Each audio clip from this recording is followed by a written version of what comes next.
sign off the week in style. We can enter the weekend to relax, enjoy, watch Formula One. I don't know if it started yet, and that's it. That's a dig at someone. He knows himself. Anyway, it's going to be an interactive session as usual. So please do join us on WhatsApp and join us on YouTube. That is up and it is running. All the I's have been dotted, all the T's have been crossed. YouTube, you can find us streaming live at Smooth 981 FM Lagos. Smooth 981 FM Lagos. And WhatsApp number is 0911 Keep those messages coming in. Come one and come all. All right, joining me for analysis this morning on a Friday, you already know it is AB Bozimo and, of course, Joseph Obari. AB, good morning to you, and I'm liking this shirt you are wearing. I need something like this. Good morning. It's because I've been up for the past 4, 5, 6 hours watching the Formula One, which has started in Melbourne, Australia. But that's Steakhouse area and you later on. It's great to join you. Great to join you, Sir Joseph, and all of the wonderful listeners. Try another sport apart from football. It could be fun. Indeed, it could be fun. Joseph, good morning to you. Welcome into the show. Good morning, Ayo. Good morning, AB. Good morning, listeners. Yeah, it's always good to try other sports apart from football. But of course, we know that football will always be the one and only. AB, no shade, no shade, no shade. Incredible passion. No shade taken. We know ourselves. There are a few good men who are in this area. Let's go. Let's go, AB. We're starting in the punch and we are talking numbers here. Well, the Senate on Thursday summoned the immediate past group chief executive officer of the Nigerian National Petroleum Company Limited, Kyari, over an alleged 210 trillion naira expenditure by the national oil company between 2017 and 2023, which the lawmakers say has not been properly accounted for. Now, invited alongside Kyari, the former chief financial officer, Umar Issa, and the former group general manager of the National Petroleum Investment Management Services, in the person of Bala Wunti. So the Senate committee handling the probe threatened to issue warrants of arrest against the former management officials if they fail to appear before it on a date to be communicated. If you're looking at these numbers in isolation, 210 trillion, I was thinking of the number of things it could actually do. That money could build 28,000 kilometers of superhighways across the country. It could generate up to 140,000 megawatts of power. It could, put a clinic in every ward. I mean, with that money, we could build 400,000 plus primary healthcare centers all across the country if you look at that money in isolation. But hey, we are here still asking questions, still. 210 trillion versus 36 million that went to 36 states, excluding the FCT for healthcare capital projects, just so that you can contrast. I've always said that this country's problem, not lack of money, is lack of priorities. Now, I'm also curious. This story starts with the Senate summoned these people, Kyari, Umar Issa, and Bala Wunti. These are people from, I'm sure, very major oil-producing parts of Nigeria. Just as an aside, the key here is that, is the Senate aware that the president has already said that all these numbers don't matter? I don't know whether the Senate is aware. A few weeks ago, President Bola Tinubu said whatever is supposed to be owed or owing by the NNPC is null and void of no effect. So the Senate, who should have been an independent group, should have at that point questioned the president to say, under what authority do you change things that are actually contained inside legislation like that thing that the former President Buhari signed, that act that had been stalled for the PIA. There are certain provisions of the PIA that it appears, I think Joseph said it, the idea may be good. He said it last week. The idea may be good, but you go about such things by repealing the law, not just by fiat, because thus far I'm not aware that we're ruled by kings. So the Senate is calling them to come and talk about something that was very interesting. They said they used chicken change of 5 billion naira to change the name of NNPC to NNPC Limited. 5 billion naira. I once again want to contrast that with 36 million with an M naira given to all 36 states. And I, with courtesy, I exclude the FCT because it's not officially called a state. 36 states shared 36 million naira, meaning in a place like Lagos, 20 official local governments each got 50K for their capital projects across 1 year. I don't know where Issa Party's red letter is right now, but I didn't see him writing anything new. So they have called these former people to come with the current CEO, Kyari, to talk about these things. Our end of the story here. What difference will it make at this juncture? I ask that because the president of the Federal Republic of Nigeria already said all these numbers owed by NNPC to the Federation and this don't matter. They should be written off. But the thing is, AB. Yes, the thing is, AB. There are two sets of money now. The forgiving debt was about 5.57 trillion. There was $1.4 billion or thereabouts. This particular money, though, this particular 210 trillion, it is still very much on the table. But the question we ask is, the questions that are being asked by Nigerians, by the Senate, are we going to get answers? That is the question. That is the core of where I'm going. This is an exercise in futility as far as I'm concerned, because Mele Kyari and his cohorts may appear, and when they appear, they may faint, they may give inadequate answers, they may be given another date to come. Long and short of it, that money is not coming back to this federation because they will come with a lot of explanations, and we will still be left with 36 million for 36 states, including the FCT, for capital projects in Nigeria. In my view, nothing will change because we have an insipid Senate at the moment. That's my description of them, not smooth FM. You know, yeah, some months ago, I remember when NNPC matter came up, and I said on this program, I said, nothing will come out of all the noises being made about summoning NNPC. Then Kyari hadn't left.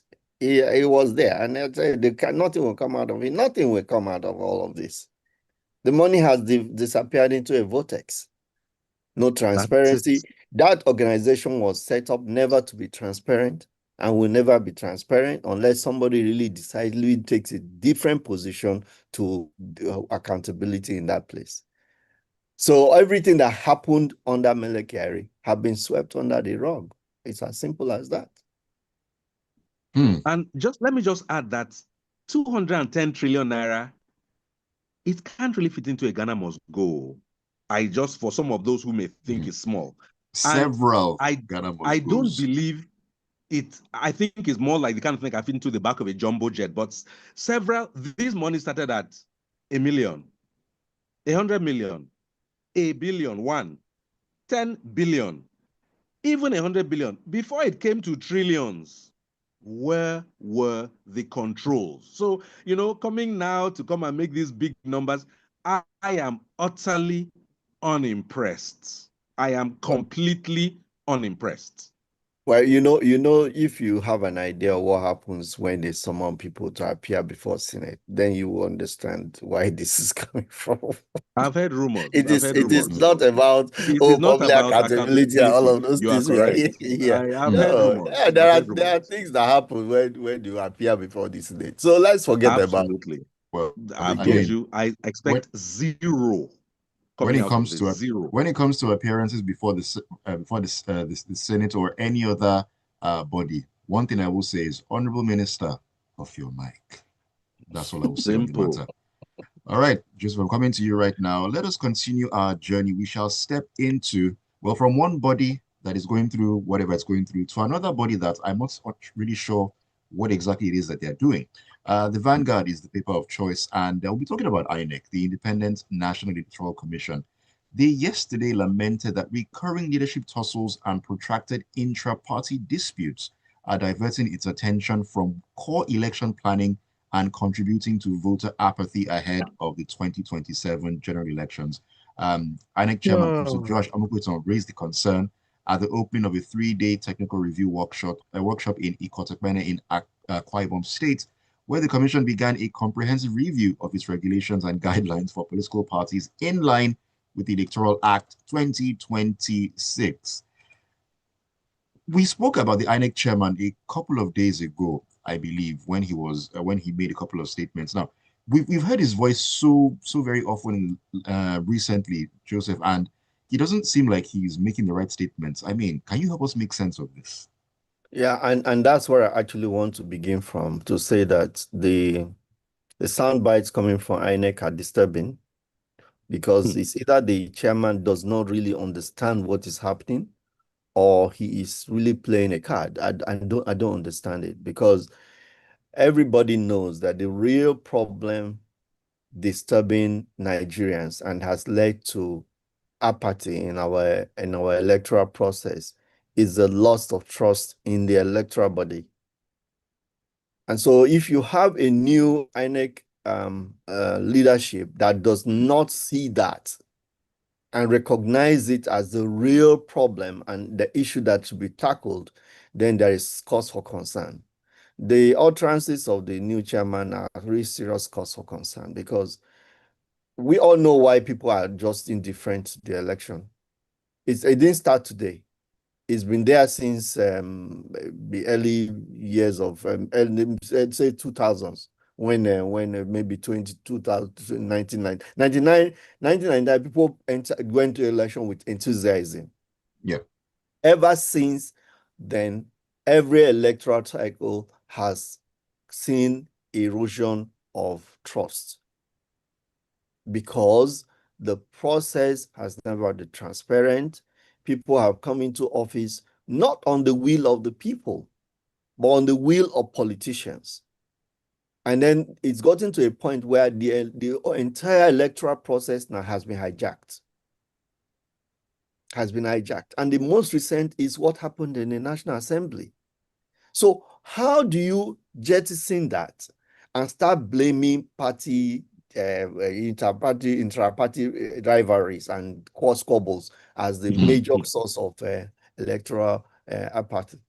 So that in itself it gives a very, very dangerous signal as to where we're going next year in next year's election. If INEC needs to fix voters' apathy, it has a lot it needs to do. What they should be telling Nigerians now is how they are going to ensure that the process is, and what they should be telling us how, not even how, they should tell us exactly what they are doing to create credibility in the electoral process, and not this blame game of, and I was glad that the political parties responded to him immediately and told him, no, the problem is that people don't trust your process. Full stop.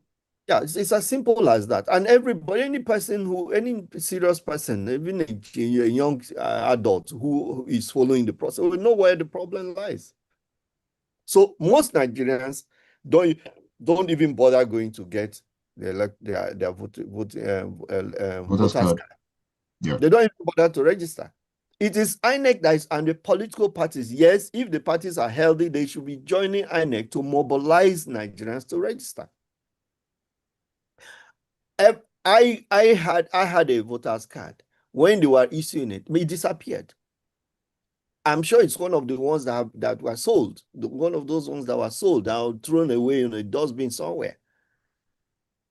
So when citizens have to struggle to even when you make the effort to register, struggle to get that card. It's just like your national ID or whatever.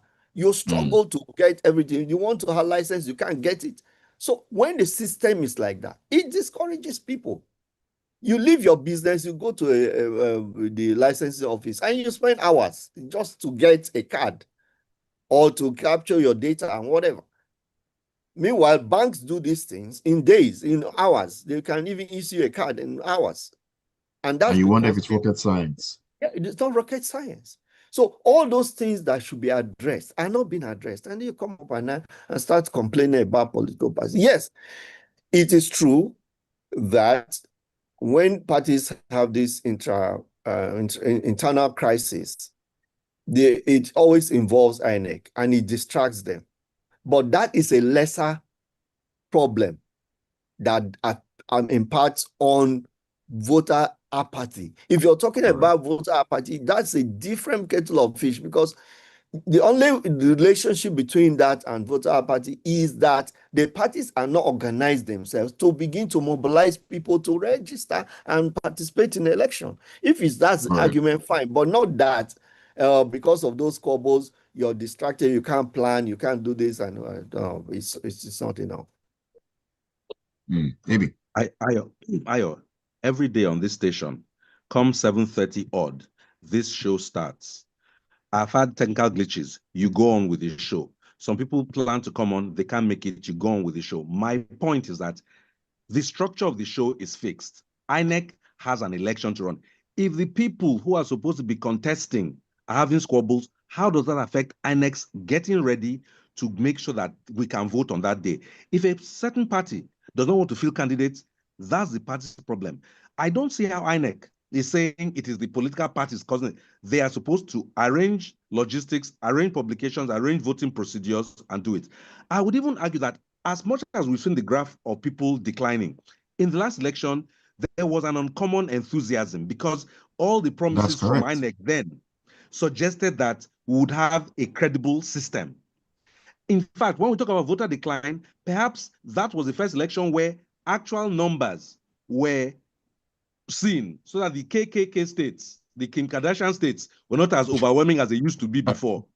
But after that, after the disappointment of that election for some people, it is now we might see worse apathy. But let's stand by. I mean, I just think that Professor Mupitan should calm down, take a chill pill, and really understand what his purpose there is. Unless his purpose is different from the stated purpose of being the INEC boss, then he might be in line with his purpose, and I may not be aware of that purpose. Well, first of all, INEC chairman, you told us that we shouldn't expect 100% perfect election. Okay, which on we one can hand, accept. We can take that on board. But now these kind of these comments, pressing tales. Come on now. Come on now. The witch died. Sorry, the witch cried yesterday. The child died today. Oh, hello. I will leave it at that. I'll be cryptic in that. Let me take a message or two here before I come back to you. Nobody can understand that your secret coded statement. Don't worry. Tonya from the Lagos Metropolis says, "Good morning, gentlemen. I will use my words deliberately. Absolutely, completely, and totally everything to do with the NNPC Limited is a riddle wrapped in a mystery, covered in an enigma, bound in a conundrum, and embedded in a puzzle. The Senate should not try to fool us. They should not bother." Tonya, we need to sit down and talk. Is everything okay? Is everything okay? We can hold hands and have a conversation. Gilbert Musa in Festac says, on the NNPC, NNPCL missing 210 trillion naira, like Mr. AB rightly said, the alleged funds did not get missing all of a sudden. It started with 1 million, 10 million, and so on. The big question is, where are the controls to prevent public officers from gaining access to huge public funds? NNPC Limited is not an isolated case. This trend keeps recurring in other government establishments. 100% correct. All right, Eddie, let us talk about fuel because things are happening. Daily Trust is where we're going to.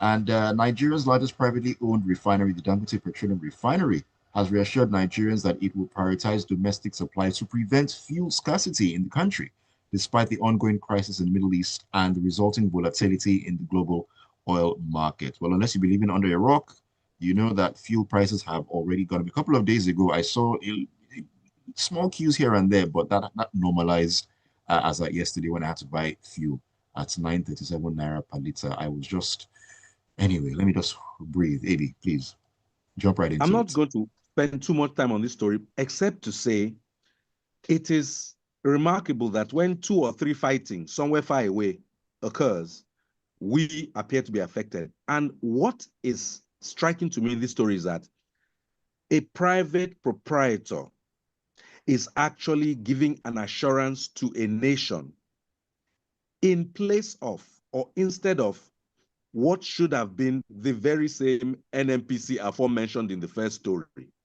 This kind of assurance should have been available from the NNPC if anybody with two brain cells that are capable of rubbing themselves against each other existed in that organization, planning to do public good. Now, the conflict is going on in the Middle East, and so disruptions are happening in supply chains and all that, and even the cost of fuel is going up.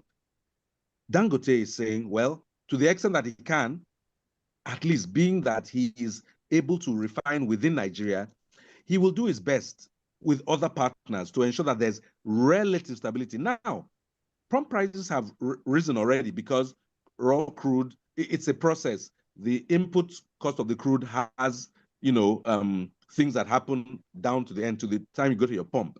So pump prices have been raised at the gantry, is going to translate into what you pay in your car. But at least, just think about it. One person and his organization has been able to do what NNPC, with all these trillions, these aforementioned trillions. Remember, it took $20 billion or so for NNPC, for Dangote to build the refinery. The government, in its utter ineptitude, headed by then President Obari, was even supposed to be a stakeholder. They didn't even put up their money. So these trillions were being lost without them even investing in the future. And then somebody getting up today to tell me, where did the money go? If you don't know where it went, come on, as they say, as African parents say, come and find it on my head. I beg, thank you, Dangote, for the assurances you're giving. Now, things are out of his control. At the end of the day, if we're not even producing enough oil, or if we have sold all the oil up front in that Buhari's era to people, then we might not even have the crude for him to see. But at least he's giving us a minute to breathe and not be immediately affected, like they must be affected in India and China and Japan because of the Straits of Hormuz. It's very heavy. I mean, what you mentioned right now, talking about how much Dangote used in setting up the refinery, about $20 billion or thereabouts, plus or minus. In the past 20 years, we've spent so much money on trying to bring back from the dead our own refineries. Between $20 to $25 billion has been spent. Well, that's depending on the exchange rates used anyways, over the past 20 years. Until this very day, they are non-functional. Where did the money go? I beg, keep quiet. Ayo, you don't whip a dead horse to take you anywhere. No, I will whip this horse.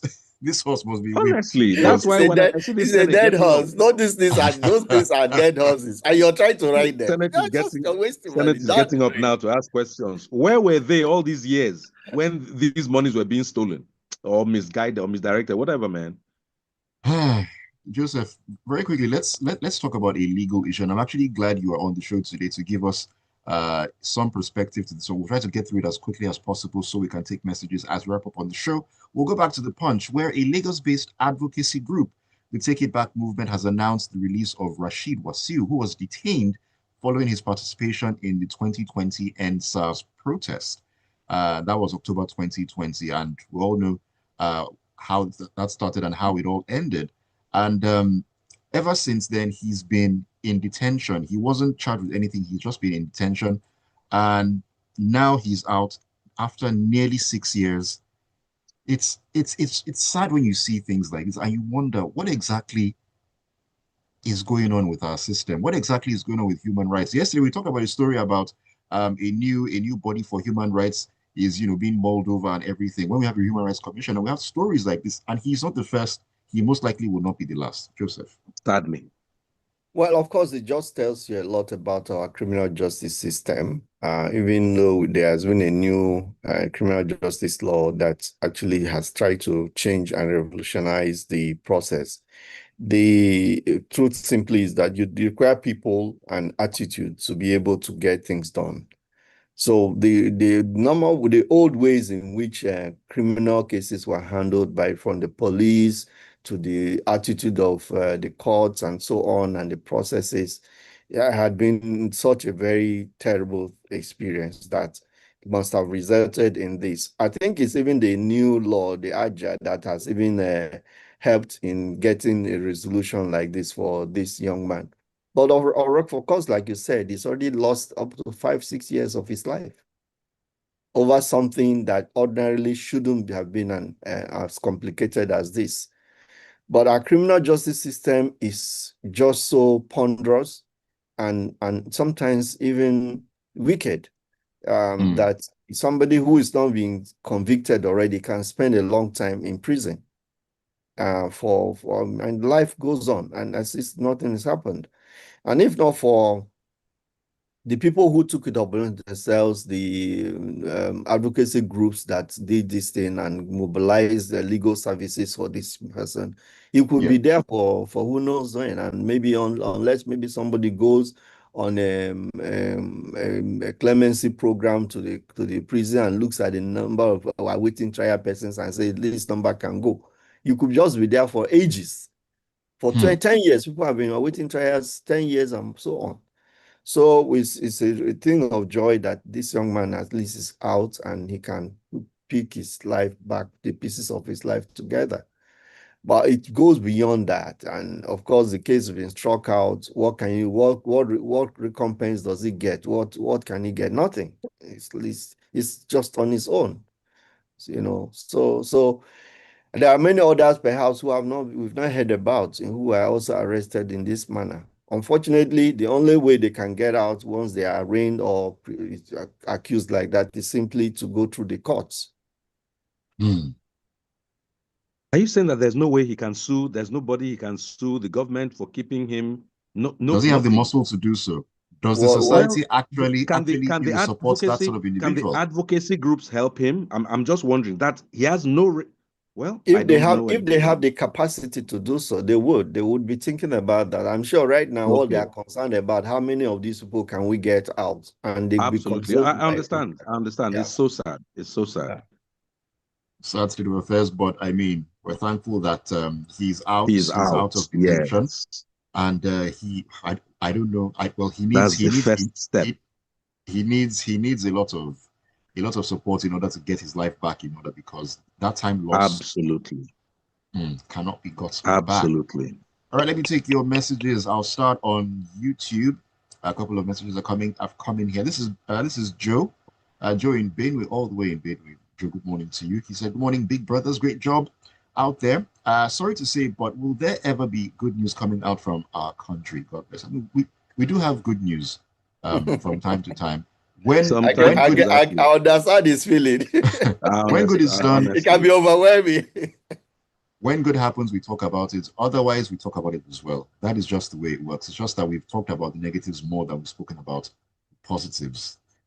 Yes, so the army killed 50 Boko Haram the other day, so that's good news. The army killed 50 Boko Haram. That's good news. Like 2 days ago. From God's to Glory says the flawed process is a deliberate thing. If it isn't deliberate, then we are dealing with madmen. It further says criminal justice system is another deliberate flaw designed to be the way it is. Dele Faratimi wrote about it, and we can hear how loud his silence is now. He's just tired of talking. I know a lot of people who have been very vocal, and you know how something just beats you down. Yes, honest. That's how Nigeria tends to be sometimes. He further says, sue who for recompense, except he gets a lawyer that can do that pro bono. There we are. Let me go to WhatsApp. This is Tayo. Tayo says, Dangote are performing NNPC. Shame sat me down and we both cried. We like to reinvent things in this country. What's wrong with the NHRC, right? And that's how the National Assembly just had fintech regulations thrown out because it conflicts with CBN function. If he gets justice by suing the police and co, how will he enforce it? Another question. Inflation rising is definitely going to increase the cost of massages this weekend, unless you know unless you're an unnamed senator. Well done. It's not any other massage, it's foot massage. Foot massage specifically. Tony says, depriving anyone of 6 years of their lives for no reason is the most evil thing that I can think of this week. Let me put it into perspective. Are Ayo, AB, and Joseph willing to sacrifice 6 hours of today for no reason? I didn't want to sacrifice 6 minutes. I'm telling you. Hours. Ajayi Oloniluwa, good morning to you. He's in Magodo Sherry. He says it's not Dangote that should be talking of cushioning the effect of the impact of the conflict in Iran on Nigerians after increasing the price of his petrol. It's the duty of the federal government to safeguard the interests of the people during such emergencies. Federal government, are you listening? Jerry says, good morning, gentlemen. On the INEC chairman's submission, who said we shouldn't expect 100% performance? He's putting a proviso just as the National Assembly refused to allow the real-time transmission of election results. So by this proviso, he cannot be trusted at all. Fact being, we have suffered badly in the past. People have a lot of PTSD from previous experiences, a lot of PTSD, really and truly. Shegun says, one of the former generals had said that if they were to tell the truth, Nigerians won't sleep. Nigeria's story is like an iceberg. There's more underneath than what we are seeing, what we've seen, heard, or known. Tony Marine Beat says, if the matter with the Senate and Kyari ends as speculated, we could as well conclude it's more like, guys, there's something here. Can we use our powers to get a piece of the action? Government should find a way to shield Nigerians from the unfortunate global switches that come up each time that make the citizens succumb to the pressure of price hike arising from these external wars. For the rigmarole and display of incompetence on the part of INEC, my pains is just the unbailable 1 trillion naira that is in trouble right now. It could have been utilized for something more meaningful. Yeah. Gentlemen, on that note, we need to bring things to a close. Let's just try to brighten up our day and the weekend as well. AB Joseph, you have some words that can get us feeling a whole lot better. AB. You know, we will always look for the good news, even in between these kind of headlines. And what I'll just say is, like Mr. C always says, go ahead, put your best foot forward, be true to the home training you were given, and make a positive difference. Like I would say, seize the day. Go Ferrari. All right, thank you, AB Joseph. Yeah, all I can say is that we at our different stations, let us be as patriotic and honest as we can be. And for those who are actually depressed about all that's happening in the electoral system, the only way we can correct things is to be participatory. Let people go out, register, and participate. That in itself, with good numbers coming out, can really change a lot of things. Let us not all give up hopes and said, oh, it's irredeemable.